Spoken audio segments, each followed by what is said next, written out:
আসসালামু আলাইকুম। সবাই কেমন আছেন? আশা করছি ভালো আছেন। আমিও ভালো আছি। শীত চলে এসেছে তো বড়ই ভর্তা না খেলে কি আর হয়? কক্ষনো না। তাই আজকে আমি বড়ই ভর্তা বানাবো এবং আপনাদের সাথে শেয়ার করব কিভাবে বানাচ্ছি আমি। প্রথমে আমি অনেকগুলো বড়ই নিয়ে নিয়েছি।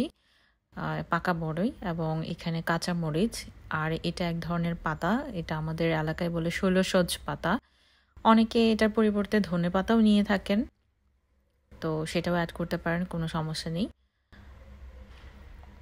তো বড়ইগুলো আমি বোটা ছাড়িয়ে ভালো করে ধুয়ে নিব। দেখতেই পাচ্ছেন আমি ধুয়ে নিচ্ছি বোটা ছাড়িয়ে।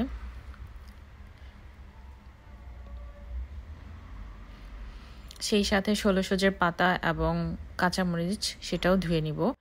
আমি ধুয়ে নিয়েছি অলরেডি এবং সাথে নিয়েছি লবণ, হামানদস্তা। হামানদস্তাতেই আমি অ্যাকচুয়ালি ভর্তাটা বানাবো, এই কারণে এটাও ধুয়ে নিয়েছি। এখন আমি বড়ইগুলো দিয়ে দিব। প্রথমে থেতলে বড়ইগুলো, তারপর আমি অন্যান্য উপকরণগুলো মিক্স করব। তো প্রথমে ট্রাই করে দেখি এটা কেমন হয়।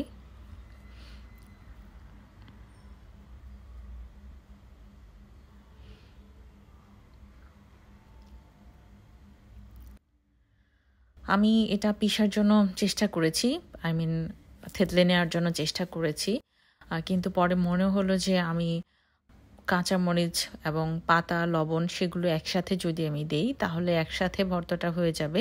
সো আলাদা করে মিক্স করার প্রয়োজন হবে না, কারণ বড়ইগুলো থেতলে নেওয়ার পর বড়ই সাধারণত যেটা হয় একটু পিচ্ছিল হয়ে যায় পরবর্তীতে। তখন মরিচ এবং এই পাতাগুলো ভালোভাবে মিক্স নাও হতে পারে বা ভালোভাবে থেতলে নাও যেতে পারে। সে কারণে আমি ভেবে নিলাম যে একসাথেই এগুলো হামানদস্তাতে থেতলে নেব। তো আমি যথারীতি তাই করছি। এখন এগুলো একসাথে নিয়ে সেটা থেতলে নেওয়ার চেষ্টা করছি হামানদস্তাতে। এই তো অলমোস্ট আমার ভর্তা হয়ে গিয়েছে। আমি সবগুলো উপকরণ একসাথে থেতলে নিয়েছি এবং আমি পরিমাণ মতো লবণটাও দিয়ে দিয়েছি। সো এখন অলমোস্ট আমার বানানো ভর্তাটা হয়ে গিয়েছে। আমি কিছুক্ষণের মধ্যে এটা তুলে নিব।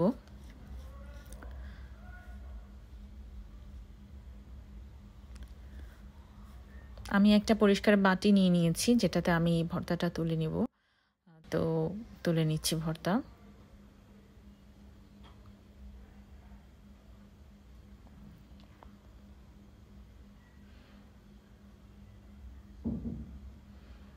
ভর্তা তুলে নেওয়ার আগে অ্যাকচুয়ালি চামচ দিয়ে আমি একটু নাড়াচাড়া করে নিচ্ছি যাতে কোনো রকম অসমান বন্টন না হয়। আই মিন লবণ মরিচ সব জায়গায় যাতে ঠিক মতো মিশে যায়, সে কারণে আমি অ্যাকচুয়ালি চামচ দিয়ে নাড়িয়ে নিলাম। তো এখন আমি তুলে নিচ্ছি ভর্তাটা।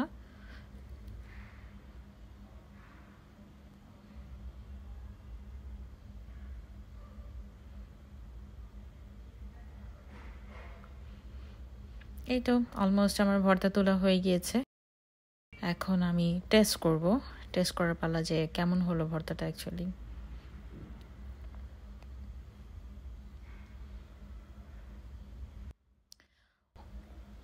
এটা টেস্ট করে আমি যেটা বুঝতে পেরেছি সেটা হচ্ছে ভর্তাটার টেস্ট অসাধারণ হয়েছে।